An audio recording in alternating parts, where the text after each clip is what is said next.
Iyi ni radio BBC Gahuzamiryango.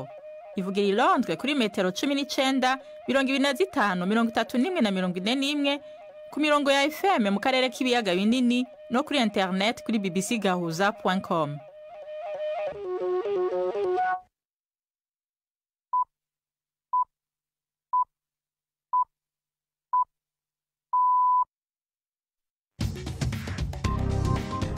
Buni saa 10 n'igice ku isaha mpuzamakungu ya GMT, isaha 12 n'igice mu Rwanda no mu Burundi, muri kumwe na Nina Iradukunda.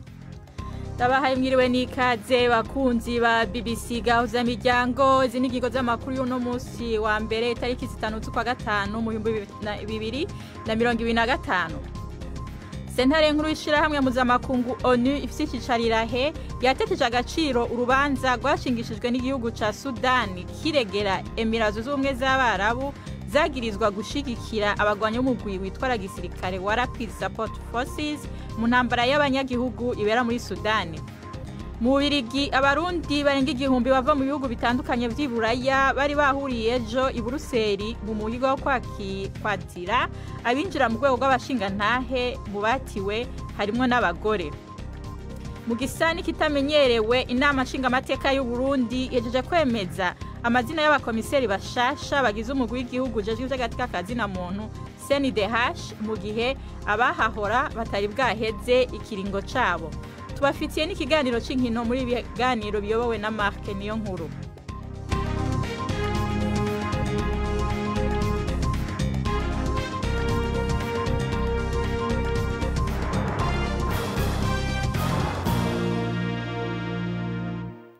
Idoni David byose ni mukanya Jacques Nitegekaje kutumenyesha ayavugwa kw'isi. Umuryango w'ibihugu w'ibihugu by'Uburayi watangije gahunda ingana na miliyoni 560 z'amadolari yo kureshya abahanga mu bumenyi bwa siyansi y'abanyamahanga muri gahunda yo gukurura abanyamerika batishimiye ibikorwa bya Perezida Donald Trump byo kwibasira za kaminuza. Perezida Trump yagabanije inkunga muri gahunda z'ubushakashatsi cyane cyane zijyanye n'imihindagurikire y'ikirere, yanakangishije kandi gukuraho burundu inkunga zimwe na zimwe leta iha za kaminuza ngo keretse nizibanza guhagarika ikibazo cy'abanyeshuri b'impirimbanyi kandi zikanahagarika gahunda z'uburinganize. Umukuru w'akanama k'umuryango w'ubumwe bw'Uburayi Ursula von der Leyen yavuze ko abashidikanya ku gaciro ka siyansi bakora ikosa rikomeye. Akanama gashinzwe umutekano muri leta ya Israeli kemeje gahunda yo kwagura ibikorwa bya gisirikare by'iki gihugu muri Gaza, gahunda higamije icyo kise kwigarurira ako karere, ariko biravugwa ko ibi bitazashyirwa mu bikorwa mbere y'uruzinduko rwa Perezida wa Amerika Donald Trump muri ako karere mu cyumweru gitaha. Ni inkuru ya Hugo Bachega mugizweho na Ferin Gakwaya. Nk'uko umutegetsi wo muri Israel abivuga ngo uwo mugambi urimo gufata Gaza, noneho bakigarurira ako gace maze bakohereza abahatuye kujya kuba mu majyepfo yaho. Ibi rero bishobora gusinzikaza ikibazo cyo gutabara abahatuye cyatewe n'uko Israel yanze yuko abatanga inkunga batwaraho imfashanyo. Umushikiranganji wa mbere wa Israel Benjamin Netanyahu yabwiye leta ye yuko uwo mugambi uzagera ku ntego yawo yo kugarura abafashwe bugwate bakiri Gaza. Ababinegura ariko bavuga yuko ibikorwa bya gisirikare byananiwe kugera ku ntego zabyo, ahubwo bagasaba leta yuko yakumvikana n'umutwe wa Hamas. Lituania yatangaje ko izakoresha amadolari arenga miliyari 1 muri gahunda yo kurinda umupaka ihana n'Uburusiya na Belarus. Amafaranga menshi iyo gahunda zakoreshwa mu gutega kuri uwo mupaka ibisasu bya mine bisenya ibifaru by'intambara. Hazabaho kandi no kongera umubare w'intwaro zisenya utudege twa drone no kuvugurura uburyo bwo kuburira abantu hakiri kare ku gitero kiri mu nzira. Lituania yari yarashyize umukono ku masezerano ya Ottawa abuza ikoreshwa ry'ibisasu bya mine, ariko ubu ni kimwe mu bihugu byinshi byivanye muri ayo masezerano bitewe n'uko Uburusiya bwateye Ukraine.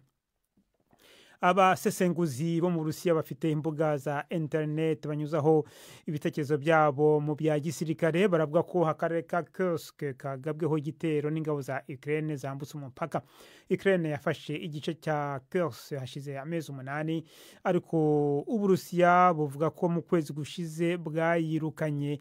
Icyakora abo basesenguzi bavuga ko ingabo za Ukraine zagarutse none imirwano bikomeje. Guverineri waho yavuze ko abasirikare nako abasivile batatu imbere muri Kursk bishwe na drone zo muri Ukraine. Perezida Putin yihaye inshingano zo kwisubiza uturere twose tw'igihugu cye twafashwe mbere y'imihango yo kwizihiza muri kino cyumweru isaba kuri y'imyaka ishize Ubudage bw'abanazi butsinzwe mu ntambara ya kabiri y'isi yose. Pakistan yatangaje ko yagerageje ikindi gisasu cya misile kirasirwa ku butaka ni mu gihe umubano w'iki gihugu n'Ubuhindi wifashe nabi cyane nyuma y'igitero cyagabwe mu kwezi gushize mu karere ka Kashmir kayobowe n'Ubuhindi. Ni igitero cyahitanye abantu 26 abenshi muri bo bakaba bari ba mucyarugendo. Ubuhinde bushinja Pakistan kubigiramo uruhare ariko Islamabad irabihakana yivuye inyuma. Ni inkuru ya Azadeh Hamushiri mugezweho na Prime Ndikumagenge. Ubugira kabiri mu misi 3 gusa igisirikare ca Pakistan cyashize habona amasanamu yo kurasa igisasu mu kukigerageza. Amavideo y'abasirikare bari mu myimenyerezo yo kurwana nayo nyine yarashizwe habona muri iyi misi ya vuba. Ibi bishitse mu gihe leta ya Pakistan iri kwirasaba inama nkuru ya ONU ijeje umutekano kwicarira ikibazo cyo gushamirana n'Ubuhindi. Mu gihe abategetsi mu Buhinde bamaze imisi bagira amanama mu mwiherero, Pakistan yo irashira ku mugaragaro amakenga ku gitero ca gisirikare. Inama nkuru ya ONU ijeje umutekano yariyamirije ubwicanyi mu kwezi guheze i Pahalgam, ivuga ko ababikoze ababahaye uburyo n'ababashigikiye bategerezwa gushikanwa imbere y'ubucamanza. Abapolisi batatu bishwe barashwe muri Republika ya Dagestan mu majyepfo y'Uburusiya. Abayobozi b'inzego z'ibanze bavuga ko barimo kugerageza guhagarika imodoka igihe abari bayirimo barasaga. Irasa ryakurikiyeho ryahitanye babiri mu bagabo bari bitwaje imbunda kandi abahisi benshi bakomeretse. Dagestan imaze imyaka myinshi ihura n'urugomo rushingiye ku moko no ku idini. Abafatanyabikorwa b'umutwe w'iyita leta ya Kisilamu bari mu matsinda akorera muri ako karere. Nina urakoze Jacques Nitegeka kuri ayo makuru.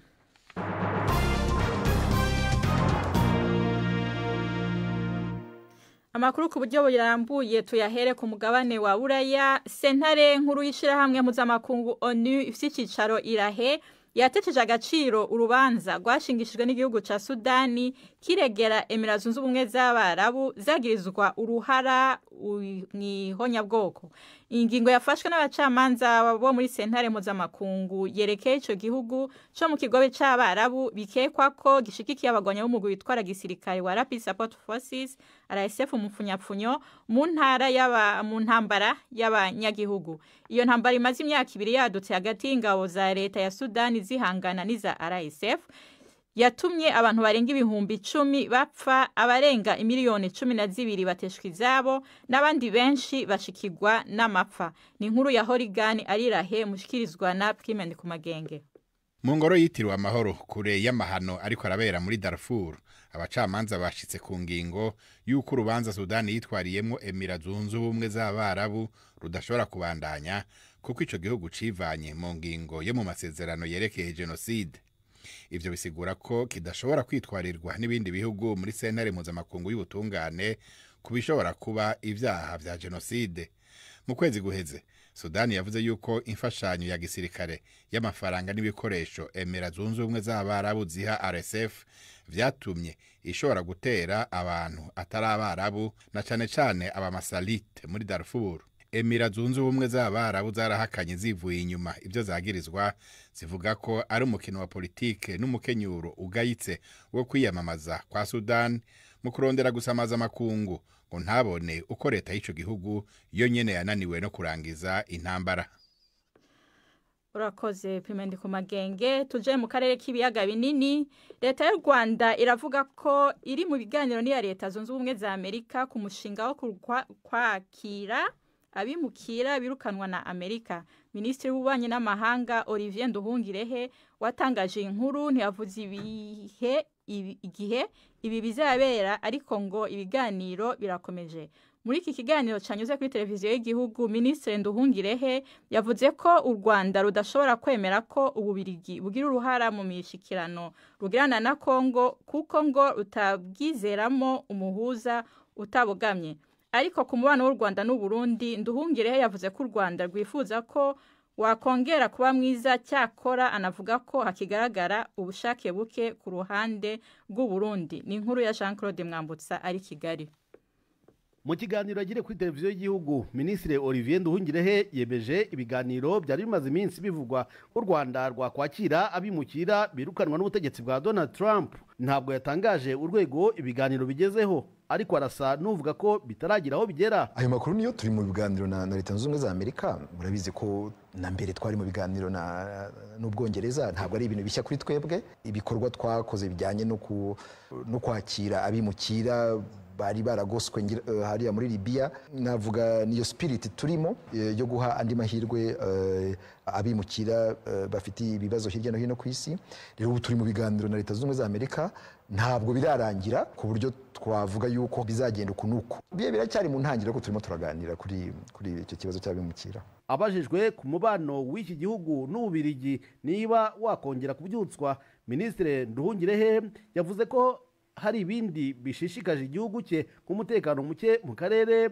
Avuga ko igihe cy'ibibazo by'Ububirigi kitaragera ku kuba Ububirigi bwakwiyongera ku bihugu biri kugerageza guhuza impande zihanganye. Minisitiri Nduhungirehe avuga ko u Rwanda rudashobora kwemera ko iki gihugu cyarukolonije cyagira uruhare mu biganiro birureba. Ko numvise ko ngo bashaka kugira uruhare muri ibi biganiro, nta ruhare bagomba kugira muri ibi biganiro turimo, kubera ko bagaragaje ko badashobora kwizerwa mu kutagira uruhande babogamiyemo, kuko bigaragara ko babogamiye ku ruhande rwa Kinshasa.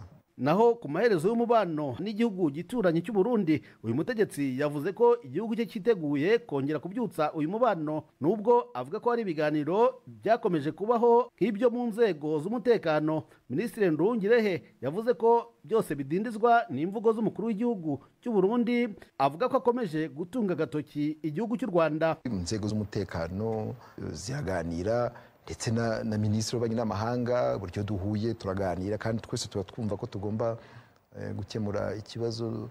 Ariko ikibazo tugira nuko rimwe na rimwe Perezida w'u Burundi atanga ikiganiro mu bitangazamakuru mpuzamahanga ashinja u Rwanda imvugo twatwemeranyijweho hagati y'impande zombi ko zagabanuka. Bivuze ngo u Rwanda rushaka gutera u Burundi, ntabwo bishingiye kuri n'abarundi ubwabo barabizi. Ikintu kigera wenda umubano uzongera ugaruke. Ku kibazo cy'ibiganiro ndetse n'abahuza benshi bari mu kibazo cy'uburasirazuba bwa Kongo, Olivier Nduhungirehe avuga ko kuba ari benshi ntacyo bizatwara. Avuga ko byaba ibiganiro bibera muri Qatar, ibivugwa muri Leta Zunze Ubumwe za Amerika ndetse n'iby'imiryango y'akarere nka SADC na East African Community, byose ngo biruzuzanya kandi ngo buri ruhande rufite icyo rwongeye muri ibi biganiro. Jean Claude Mwambutsa, BBC Gahuza Miryango, i Kigali. Urakoze Jean Claude Mwambutsa. Aya makuru tuyabandanize mu gihugu cy'Ububirigi, aho abarundi barenga igihumbi bava mu bihugu bitandukanye vya Buraya bari bahuriye mu mugigwa wo kwatira abinjira mu rwego rw'abashingantahe rumwe mu nzego za kera mu Burundi rwari rujejwe gutunganyiriza abatase guca imanza no kunywanisha abadahuza. Mu batiwe ejo harimwo abagabo cyo kimwe n'abagore, mu gihe abagore badakunze kuboneka muri uwo mugigwa. Muri urwo rwego bose barahiriye kuba abashingantahe. Mugenzi wacu Aremaje Sebarenga yakurikiranye mu mugigwa adutegurira inkuru ikurikira. Ndarahiye ko nazohemuka kwibanga ry'abashingantahe, zokwama ntunganiriza abanyituye, ibanga ndaryemeye n'inarimena yazomena inda. Iyo ndahiro y'abashingantahe 12 bagizwe n'abagabo 6 n'abagore 6 barahira kugira binjire mu rwego rw'abashingantahe Buruseli mu Bubiligi. Ni ndahiro yakurikiwe n'umurisho w'ingoma uhayagiza intahe.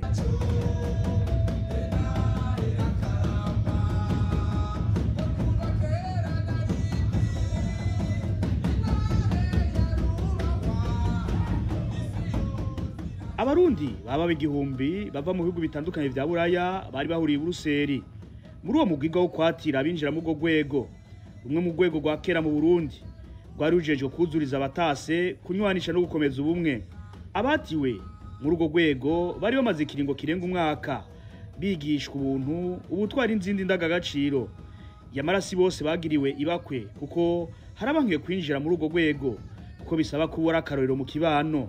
Abagabo n'abagore batiwe basubira indahiro imwe aho abagabo bagira ngo ndarahiye ko nazohemuka kwibanga ry'abashingantahe nzokwama ndinganiriza abanyituye abakuru n'abato. N'abagore ntibari batanzwe mu kurahira. Iryo banga nzorirangurana ubuntu n'ubupfasoni, umwete n'ubwira, impuhwe n'ubuvyeyi. Ibanga ndaryemeye, ninarimena rirazomena inda.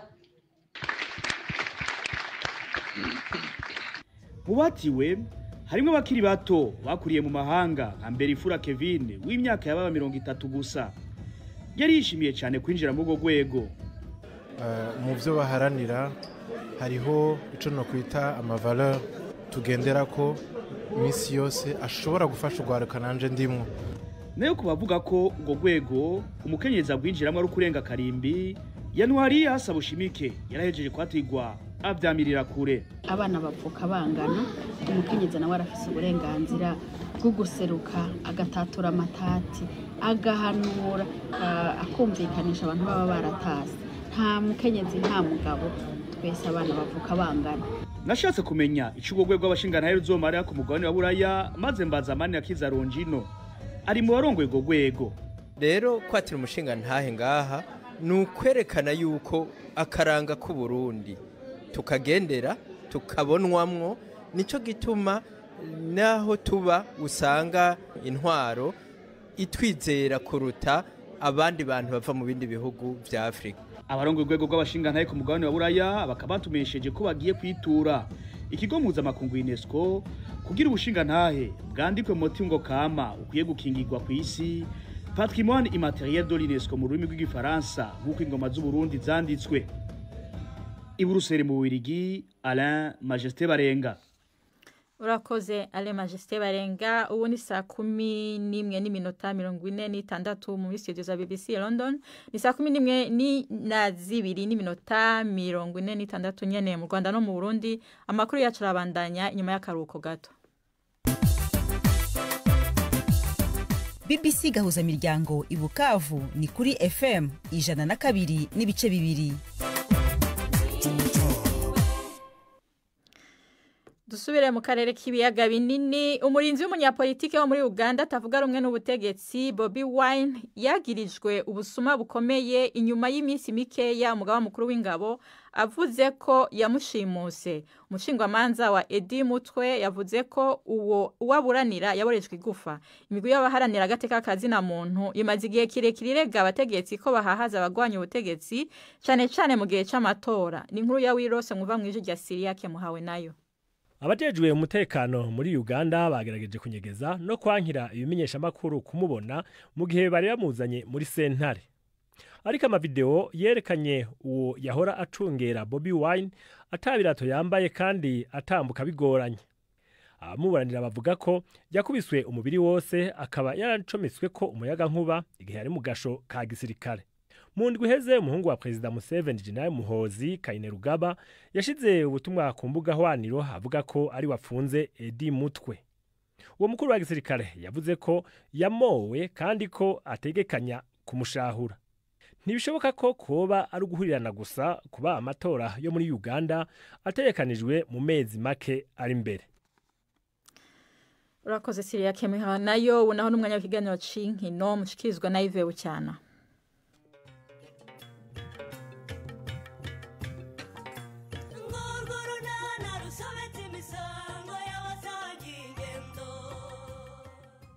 Mu kiganiro unana cyo kuri wa kabiri twabateguriye none se nk'ubwo kuko iyo nigendera ntusigare hano hamwe nanjye ngo mu mutwe wanjye nishyiremo gusinya amadosiye none nta na dosiye ihari. Nashigajwe no kukubwira impungenge mfite Stefa. Impungenge? Yego uzi ko nshobora nako nibyo nta gushidikanya. Ibiki? Ni saa 12:45 kuri BBC. muratwihanganira tugize akabazo k'ubuhinga bw'ivyuma byomaje kumva ni imponjo y'urunana gwejo ubu naho tubashikirize ikiganiro c'inkino nkuko nari nabibabwiye mushikirizwa na Yves Bucyana. Imikino kuri BBC gahuza miryango. Umugoroba mwiza mwese abateze amatwi BBC amakuru y'imikino ndayahera mu Rwanda. APR FC ku munsi w'ejo ku cyumweru niyo yegukanye igikombe cy'amahoro itsinze ikipe ya Rayon Sport ku mukino wa nyuma ibitego 2-0. Bivuze ko APR FC yahise ibona itike yo kuzahagararira u Rwanda mu mikino y'igikombe cya Afurika cy'ishyirahamwe rya ruhago CAF kizwi nka Confederation. Ni mu gihe bya shampiyona bitarasobanuka kuko Rayon Sport iri ku mwanya wa mbere irusha APR FC inota rimwe. Mu Burundi shampiyona yarakomeje nubwo ikipe ya Aigle Noir yamaze kwibikaho igikombe kwa gatandatu yatsinze Rukinzo ibitego 2-1. Bumamuru yo yatsinzwe na Le Messager Ngozi 1-0 inatakaza umwanya wa kabiri wahise ufatwa na Musongati nyuma yo gutsinda Amasipiri ibitego 3-0.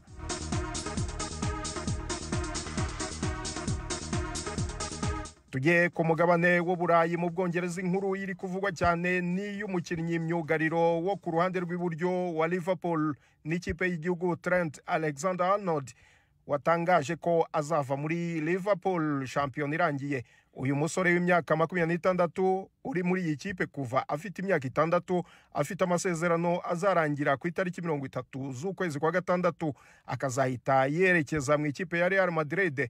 Alexander-Arnold yatangaje ku mbuga nkoranyambaga ati nyuma y'imyaka 20 muri Liverpool ubu igihe kirageze kugira ngo nemeze ko ngiye kugenda shampiyona irangiye, ariko avuga ko ari icyemezo kitoroshye.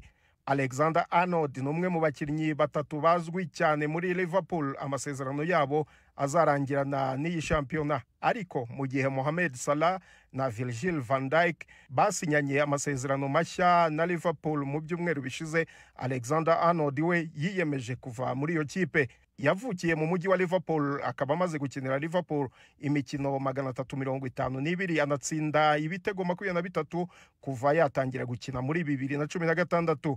Yafashije gutwara igikombe cya Premier League muri shampiyona iyobowe na Arne Slot ndetse anegukana Premier League Liverpool ubwo yayoborwaga na Jurgen Klopp muri 2019-2020. Ibindi bikombe yibitseho ni Champions League ya 2018-2019, igikombe cya FA cya 2022 kombe hamwe n'ibikombe 2 bya Carabao. Hanze y'Ubwongereza mu gihugu cy'Ubudage kapiteni w'Ubwongereza Harry Kane noneho byarangiye yegukanye igikombe cye cya mbere nyuma y'imyaka myinshi ategereje. Kwa gatandatu Harry Kane ntiyari mu ikipe ya Bayern Munich yakinnye na Leipzig banganya ibitego 3-3. Igikombe cyabonetse ku munsi w'ejo ubwo ikipe ya Leverkusen iri ku mwanya wa kabiri yananirwaga gutsinda Freiburg banganya ibitego 2-2 bituma idashobora kuba yafata Munich ku manota, bityo Bayern Munich yegukana igikombe cya shampiyona. Nkivuga umupira w'amaguru kuri uyu wa kabiri nibwo hazakinwa imikino yo kwishyura ya kimwe cya kabiri kirushanwa rya Champions League. Inter Milan yo mu Butaliyani izakira Barcelona. Mu mukino wa mbere amakipe yombi yanganyije ibitego 3-3, naho kwa gatatu Arsenal izabiri i Paris ku kibuga cya Parc des Princes guhura na Paris Saint-Germain. Mu mukino wa mbere Paris Saint-Germain yayikubitiye ku kibuga cya Emirates igitego 1-0. Soreze muri tennis, Alina Sabalenka ukomoka mu gihugu cya Belarus niwe wegukanye irushanwa rya tennis rya Madrid Open mu bagore atsinze bigoranye cyane umunyamerikakazi Coco Gauff 7-2 z'amanota 6-3, 7-3. No mukino we wa nyuma final wa gatandatu yakinnye muri uyu mwaka kugeza ubu kikaba igikombe cya gatatu atwaye muri uyu mwaka nyuma yo kwegukana Australia Open na Miami Open. Ayo niyo y'imikino nabateguriye uyu munsi. Gendi Yves Bucyana. BBC gahuza miryango muri Afrika no kwisi yose.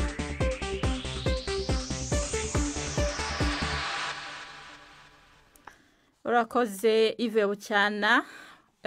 amakuru yacu kandi tuyabandanyirize mu Burundi. Igisagara ca Rumonge ni kamwe mu burere buke bw'u Burundi burangwamo umuco w'igiswahili. Uretse ko igiswahili kiyavugwa cyane, hakaba n'ingenzi nyinshi zihahurira zivuye mu bihugu nka Republika ya Demokarasi ya Kongo na Tanzania. Umuco w'igiswahili werekanwa kandi n'ubwinshi bw'imigwi y'abakenyezi batamba imbyino zizwi nka kaswida canke tarabu. Jidas Ihundimpundu yaragendeye abakenyezi bahuriye mu mugwi wa Mahoro Club igihe bariko baritegura, maze adutegurira inkuru ikurikira.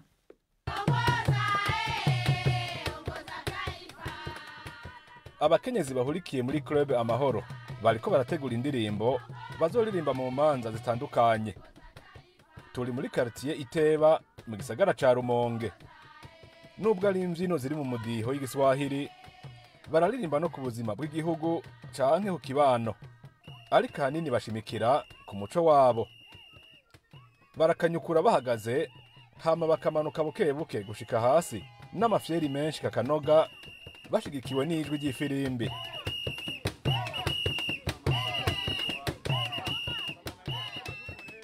Umudiho witwa Musondo Ngoma. Mariamu, umwe mu barongoye abandi, arasigura ico arico. Msondo ni burudani. Msondo ni umwidagaduro. Ni intambo ndangakaranga z'Abayisilamu. Sawa. Mfumo wa kucheza ni kama gisi mlituona tuko kwenye mduara hapa, tunazunguruka. Ndo halisi na asili ya ngoma hii. Tuzitamba turi ku muzingi tuzunguruka. Kwenye mduara tunazunguruka mpaka gisi ngoma itakapoishi. Kuna nyingine za mfumo mwingine kwa kweli. Hari n'izindi mbyino.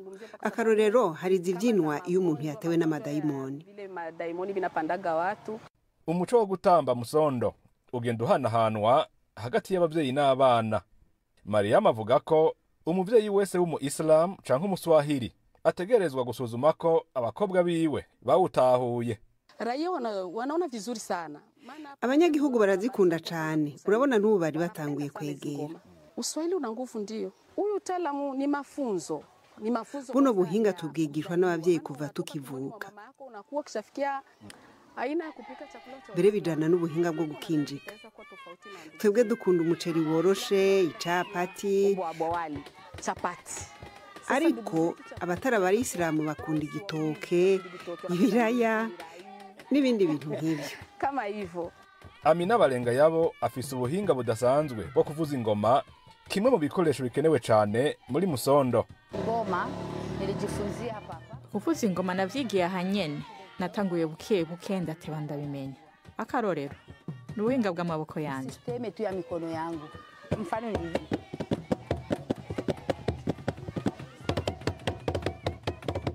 Ndio mfano kama tu mwezi na nusu. Nko mu kwezi n'igice uba wabimenya. Urumviriza ingene ururimbo ruriko ruragenda ugaca utahura ingene uvuza. Mimi nikifanya hivi vitu vitakuwa fresh. Abakenyezi batamba Musondo Ngoma mu Rumonge basa n'abariko bariha ikibanza kidasanzwe, haba mu nkino z'umupira w'amaguru, mu manza zitandukanye canke mu mahuriro y'inzego z'igihugu. Basigaye batumirwa kugira bateramisha abantu. Saprosi Burundi ryigisha igiswahili rikagira n'amashami mu ntara zitandukanye, ni rimwe mu mashirahamwe akunda kwikora kuri mwene iyo migwi. Isidore Habonimana alirongoye yabwiye BBC Gahoza Miryango ico bayikundira. Tumenyereye iyindi miziki barazana ivyuma vy'ikizungu, ariko bo ni ngoma ikozwe mu rushato naho gafirimbi. Ukabona rero umuntu w'umupfasoni w'umugore ariko avuza ingoma, bikajana n'ifirimbi, bikajana n'intambo yabo.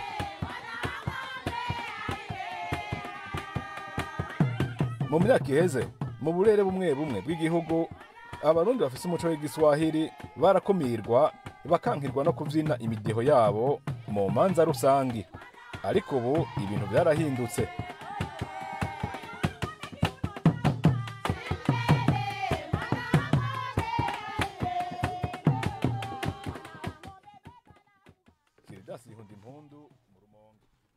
Urakoze Jidas Ihundimpundu. Uyu ni inkuru twabasubiriyemo.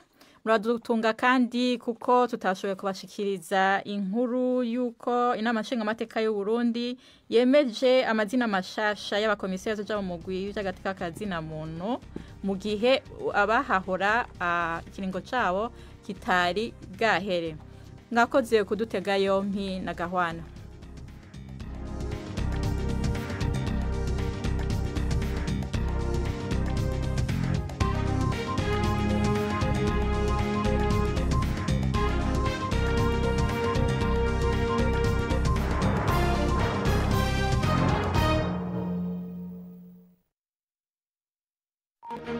Thank you.